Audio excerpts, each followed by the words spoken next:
ka na? Ayos ka lang ba? Happy ka ba? O sad pa rin ba? Kaya't halika na, sumama ka na sa pinagrupi na at iba pa. Bata matanda, biyuda at biyuda, may asawa man o kaya'y wala. Sama-sama tayo'y maglakbay, dito ka na, di ka na mag-iisa. Bebop na tayo, bebop na. Let us be hip and let us up, tara sa munting tahanan, tahanan ni Kristo.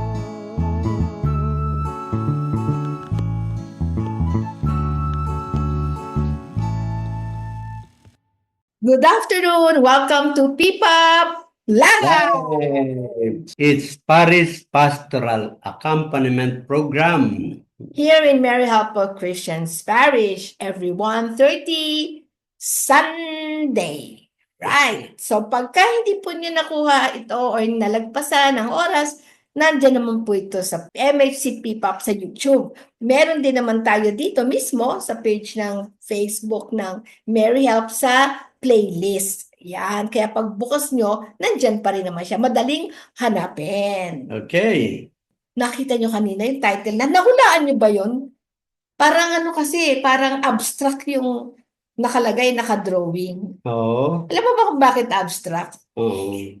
Kasi sa title pa lang eh. Ano nga yung title? When eyes forget to see. Yan. Pwede pala yun, ano? Kaya Pwede forget pala to yun, see. ano? Nakalimutan kong makita. Baka senior yung may-ari ng mata. Hindi ka senior yung may-ari ng mata. Kaya yung abstract yung drawing kasi siguro malabo mata o kaya parang nakalimutan niya. So, hindi malinaw. Yan. Yung iba, Ano? sabi, selective, no? Selective. Yun lang gusto kong tingnan, yung nakikita ko. Pero ito, nakalimutan kong makita. Napakasakit talaga. Alam mo, titignan mo yung detalye, nakalimutang nakita. Pag ako yung dapat nakalimutan mo yun, asawa mo ba ako?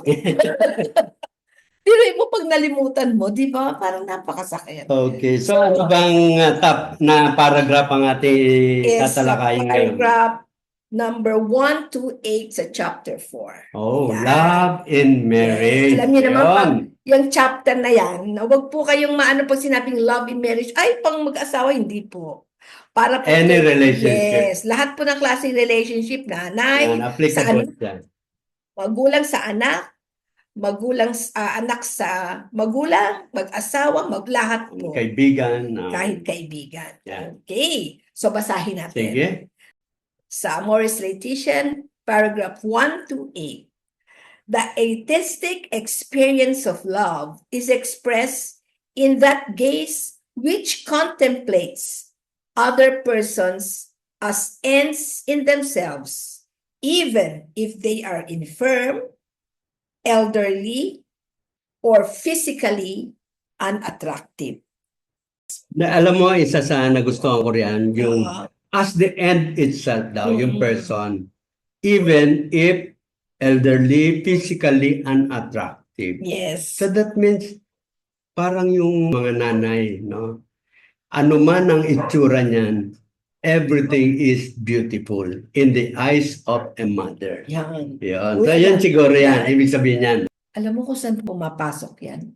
Pag nagkaanak ka kunyari ng tulad ko, hindi ako nakakalakad. Oo. Yung autistic, Kaya deformed. yan. Minsan pag autistic, hindi pa masyado dahil pag tinignan mo parang normal, pero yung deformed yung Yun. mukha, Oo. yung malaki yung ganito, yung malaki ilong, ibig sabihin, kung ikaw ay magulang, tapos may mga kapatid siya na normal ang itsura, paano mo mapapakita dun sa abnormal na itsura na anak mo, kung paano mo rin pinapakitang pagmahal doon sa normal. Yeah. Dapat pantay.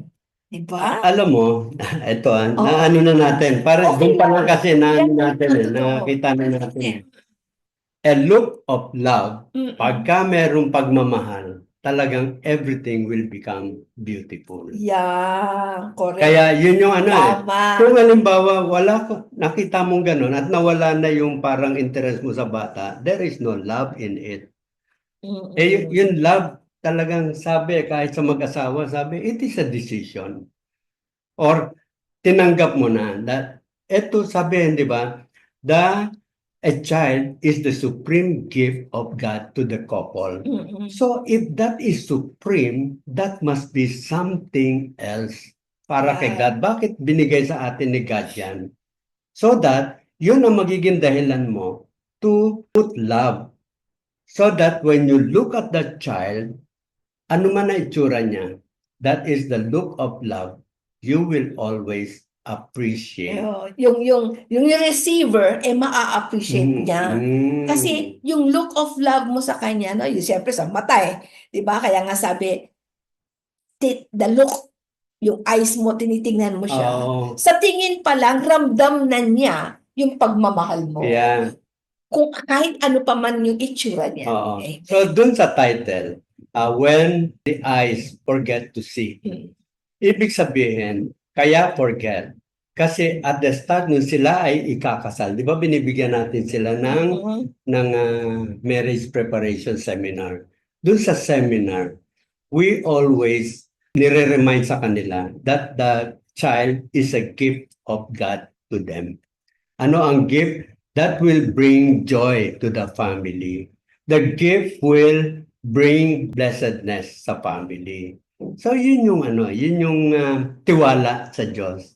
Kaya pag sinabi you forgot what God has given you as a gift. Yun ang nakalimutan pala. Correct. Okay. So next. Sige nga. A look of appreciation has enormous importance. And to begrudge, it is usually hurtful. Yan. So, ibig sabihin, no, pagka daw talagang pinakita mo yung pag-appreciate mo doon sa isang tao, sa anak, sa asawa, ang laking ang laking impact sa kanya. Pero pagka naman kinalimutan mo siya, no, yung hindi mo siya ina-appreciate, nalulungkot talaga siya doon. Lalo na kung talagang asang-asa siya, no, na i-appreciate mo siya. Example, meron talaga siya ginawa. Yan naghain siya sa mesa. Simple lang yun, no? Hindi mo pinansin eh. Diba? Hindi mo pinansin. Hindi mo nakita. Hindi mo nakita. Yung pala yan eh. Hindi mo nakita, hindi mo pinapansin. Oh, yeah. Diba? Parang wala sa iyo. Kasi, ano ba naman yung maghain? Dali-dali lang yan, di ba? Pero something na ginawa ng isang tao, no? Lalo na sa loob ng pamilya, yan daw dapat talagang pansinin mo. Kasi pag hindi, kung gaano ba yung, parang sinasabi, kung gaano kaliit na bagay, na yun ang hindi mo pinansin, mas ang laki nun. Ang impact nun. So ngayon nga, sana ma-realize talaga natin yan. No? Minsan sa kabisihan ng magulang, no? Magulang ha, o sa kabisihan ng anak, no? Vice versa, kasi pareho silang, hindi nila napapansin, yung magulang nila sobrang naghahanda, baliwala. Ganon din yung magulang, kung yung anak merong ginagawa, hindi rin niya napapansin dahil busy siya lagi sa trabaho. Yung anak naman busy sa trabaho din or sa pag-aaral. So nakakalimutan nila mag-appreciate sa bawat isa. Ito example na, meron kaming create na isang team.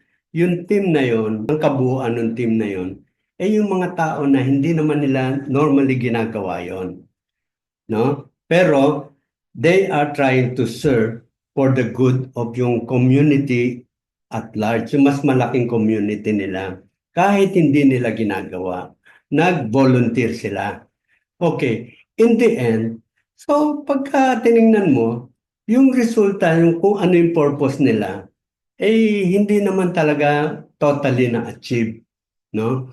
Pero, yung kanilang naging excitement, yung kanilang naging desire na tumulong pa more, ibig sabihin, after that, hindi sila napagod, hindi sila nagsawa, but rather, nagkaroon sila ng excitement to continue serving and trying to learn kung ano talaga ang dapat gawin.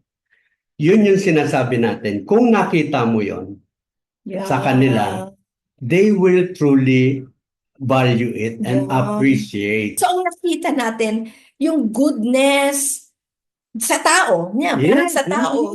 Kasi God created us na meron something good sa atin. Lahat po tayo. So, kunyari, meron tayong grupo na meron silang ginagawa o kaya meron tayong mga kasama na kaibigan, no? Ang titignan lang natin yung ano ba yung kabutihan na nagagawa niya. Hindi po yung kapalpakan na nagawa niya na hindi naman, lalong-lalo na kung hindi naman sinasadya. Diba? Yun. So, isa yon sa maganda yon ang nakikita mo talaga yung ano yung magandang nangyari. Yes. So, nakikita. Yun, hindi mo siya basta na lang hindi pinapansin. Oo. Kasi minsan, halimbawa, hindi na-achieve yung goal natin. Pero what is good? So, ibig sabihin, no, pagka daw talagang pinakita mo yung pag-appreciate mo do sa isang tao, sa anak, sa asawa, ang laking ano no, ang laking impact sa kanya. Pero pagka naman kinalimutan mo siya, no, yung hindi mo siya ina-appreciate, nalulungkot talaga siya doon. Lalo na kung talagang asang-asa siya, no, na i-appreciate mo siya. Like, example, meron talaga siyang ginawa. Yan naghain siya sa mesa. Simple lang yun, no? Hindi mo pinansin eh. Diba? Hindi mo pinansin. Hindi mo nakita. Hindi mo nakita. Yung pala yan eh. Hindi mo nakita, hindi mo pinapansin. Oh, yeah. Diba? Parang wala sa iyo. Kasi, ano ba naman yung maghain? Dali-dali lang yan, di ba? Pero something na ginawa ng isang tao, no? Lalo na sa loob ng pamilya, yan daw dapat talagang pansinin mo. Kasi pag hindi, kung gaano ba yung, parang sinasabi, kung gaano kaliit na bagay, na yun ang hindi mo pinansin, mas ang laki nun. Ang impact nun. So ngayon nga sana ma-realize talaga natin yan. No? Minsan sa kabisihan ng magulang, no? Magulang o sa kabisihan ng anak, no? Vice versa. Kasi pareho silang, hindi nila napapansin yung magulang nila, sobrang naghahanda, baliwala. Ganon din yung magulang, kung yung anak merong ginagawa, hindi rin niya napapansin dahil busy siya lagi sa trabaho. Yung anak naman busy sa trabaho din or sa pag-aaral. So nakakalimutan nila mag-appreciate sa bawat isa. Ito example na meron kaming create na isang team. Yung team na yon, ang kabuuan ng team na yon, yung mga tao na hindi naman nila normally ginagawa yon. No? Pero they are trying to serve for the good of yung community at large, yung mas malaking community nila. Kahit hindi nila ginagawa, nag-volunteer sila. Okay. In the end, so pagka tiningnan mo, yung resulta, yung kung ano yung purpose nila, hindi naman talaga totally na-achieve, no? Pero, yung kanilang naging excitement, yung kanilang naging desire na tumulong pa more, ibig sabihin, after that, hindi sila napagod, hindi sila nagsawa, but rather, nagkaroon sila ng excitement to continue serving and trying to learn kung ano talaga ang dapat gawin. Yun yung sinasabi natin. Kung nakita mo yon sa kanila, they will truly value it and appreciate. So, ang nakita natin, yung goodness sa tao. Yeah, meron sa tao. Kasi God created us na meron something good sa atin. Lahat po tayo. So, kunyari, meron tayong grupo na meron silang ginagawa o kaya meron tayong mga kasama na kaibigan, no? Ang titignan lang natin yung ano ba yung kabutihan na nagagawa niya. Hindi po yung kapalpakan na nagawa niya na hindi naman, lalong-lalo na kung hindi naman sinasadya.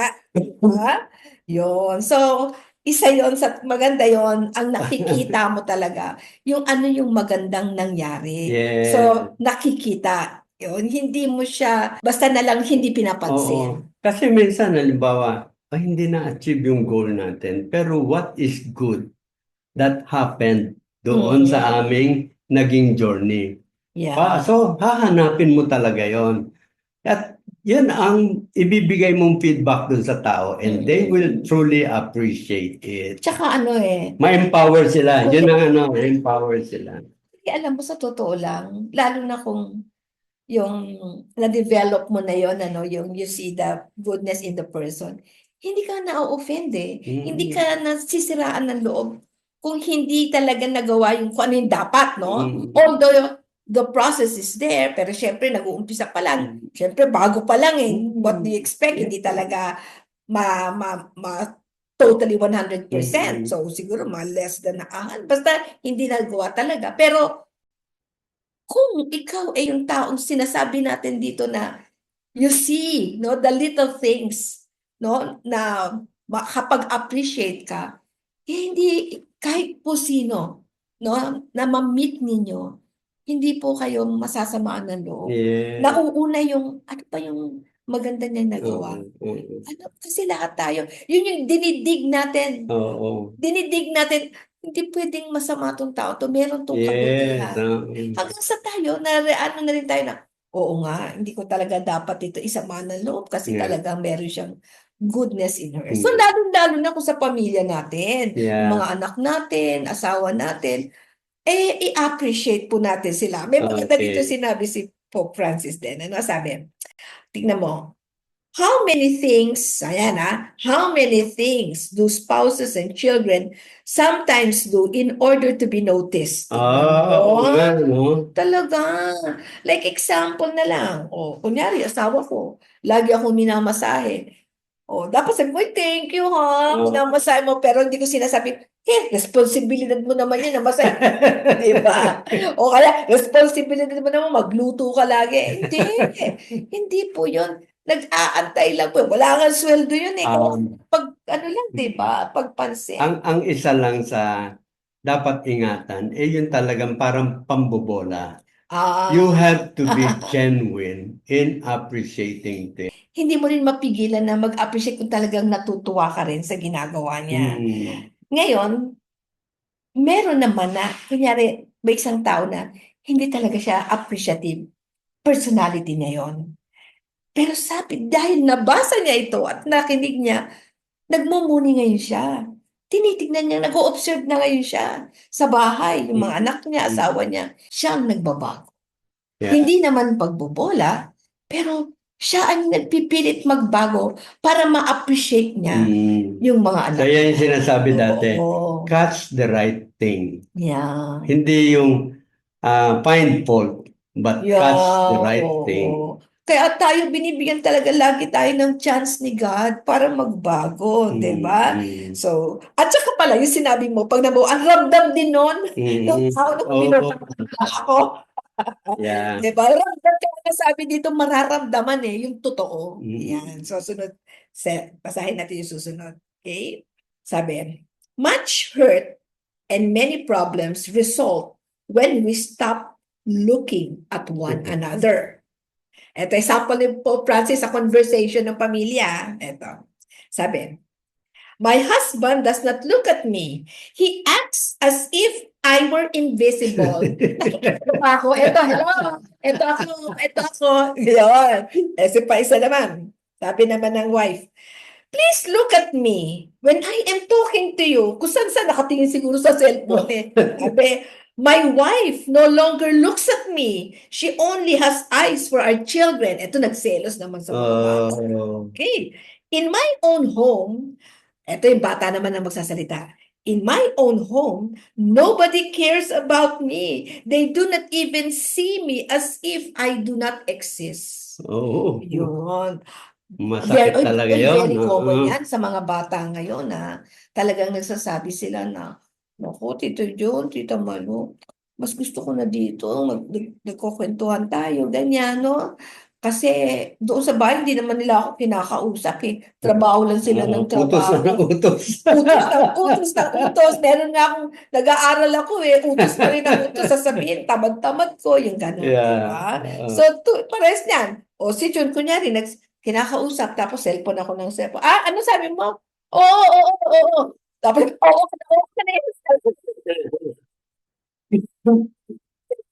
Totoo na kailangan look into my eyes. Yes. Yan. Yan, Okay. alam nyo kung saan nyo makikita yung ganyan example? Minsan sa restaurant makikita mo, yung dalawang magsing irog, pagka sila ay magkatapat Mag-boyfriend. sila, oo, magkatapat sila, at talagang parang nakadikit yung kanilang mata sa isa't isa.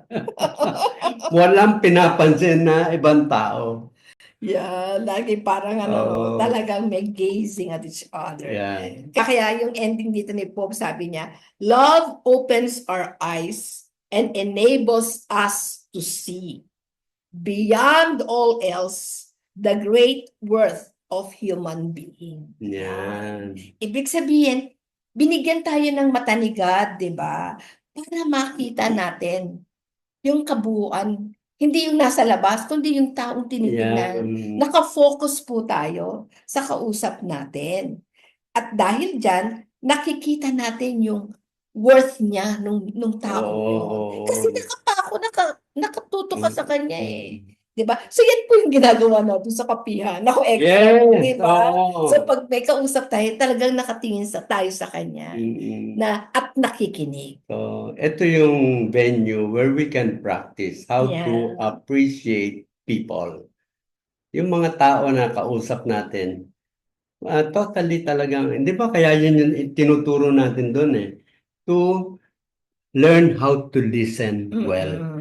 Yung pakikinig talagang it is an expression of your love for that person, respect doon sa tao na yun, and interest doon sa kanyang kabutihan. So, maganda talaga yung matutunan yan.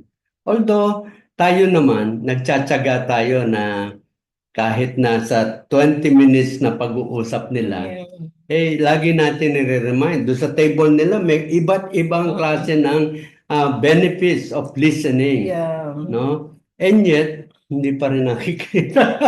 At saka minsan, pansinin mo, kunyari nakaupo tayo sa mesa, o kahit saan po kayo, mag-testing kayo, tingnan niyo yung isang tao, makikita mo Kaya nga may mata tayo, sabi tignan. Makikita mo rin siya parang nag-iisip siya, hindi siya nagsasalita. Makikita mo yung expression. So dahil nakatingin ka sa kanya, pwede mo na ngayon, may iniisip ka, may gusto kang gawin, parang gano'n. Ganon din, lalo na sa pamilya, na pwede mo ma-approach.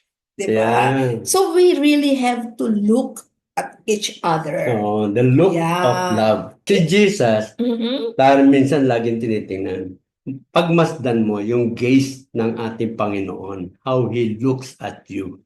Yan. So, si Jesus ganun sa atin. Ito, yan. Okay. See you next week here in Pipap Live.